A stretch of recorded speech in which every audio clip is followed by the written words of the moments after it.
Assalamualaikum warahmatullahi wabarakatuh. Selamat datang kembali di channel Guru Milenial. Hari ini kita akan belajar materi tema 1 subtema 2, muatan pelajaran IPA, tentang bunyi dan indera pendengar. Pada pertemuan sebelumnya kita telah belajar tentang pengertian bunyi dan sumber bunyi. Nah, sekarang kita akan belajar tentang sifat-sifat bunyi dan indera pendengar. Sifat-sifat bunyi yang pertama, bunyi termasuk gelombang longitudinal. Kedua, bunyi dapat merambat. Dan yang ketiga, bunyi dapat dipantulkan. Oke, lanjut. Perambatan bunyi. Bunyi dapat merambat melalui medium atau benda padat, cair, ataupun gas. Bunyi tidak dapat merambat melalui ruang hampa. Sebagaimana kita ketahui bahwa bunyi merupakan suatu gelombang, sehingga bunyi dapat mengalami pemantulan. Nah, sekarang kita bahas tentang jenis-jenis bunyi pantul. Yang pertama, bunyi yang memperkuat bunyi asli. Bunyi ini terjadi apabila sumber bunyi sangat dekat dengan dinding pemantulnya. Contohnya, suara seseorang yang berada di dalam ruangan kecil akan terdengar jelas. Bunyi pantul yang kedua yaitu gaung. Gaung adalah bunyi pantul yang terdengar hampir bersamaan dengan bunyi aslinya, hingga bunyi terpantul berulang-ulang. Gaung terjadi apabila jarak antara sumber bunyi dan dinding pemantul dekat. Contohnya, pemantulan bunyi dalam bioskop. Untuk menghindari terjadinya gaung, maka dinding di dalam bioskop atau gedung konser dilapisi oleh bahan-bahan yang lunak seperti karet, busa karet, dan gabus. Bunyi pantul yang terakhir adalah gema.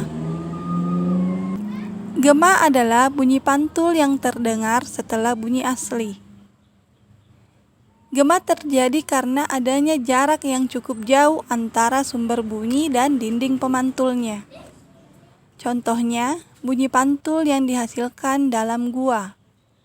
Sekarang kita akan membahas tentang indera pendengar, yaitu telinga. Telinga terbagi atas 3 bagian, yaitu telinga luar, telinga tengah, dan telinga dalam. Bagian telinga luar. Ada daun telinga, fungsinya untuk menangkap suara dari luar. Lubang telinga sebagai tempat masuknya bunyi. Dan saluran telinga. Bagian-bagian telinga tengah. Yang pertama, gendang telinga, berfungsi mengubah bunyi menjadi getaran. Yang kedua, 3 tulang pendengar, yaitu tulang martil, tulang landasan, dan tulang sanggurdi. Yang ketiga, saluran eutasius. Saluran ini menghubungkan telinga tengah dengan mulut. Yang ketiga, telinga bagian dalam.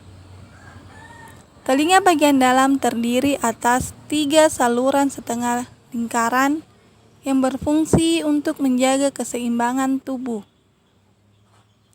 Tingkap jorong berfungsi meneruskan getaran ke rumah siput, dan rumah siput atau koklea berfungsi mengubah getaran menjadi impuls dan meneruskannya ke otak.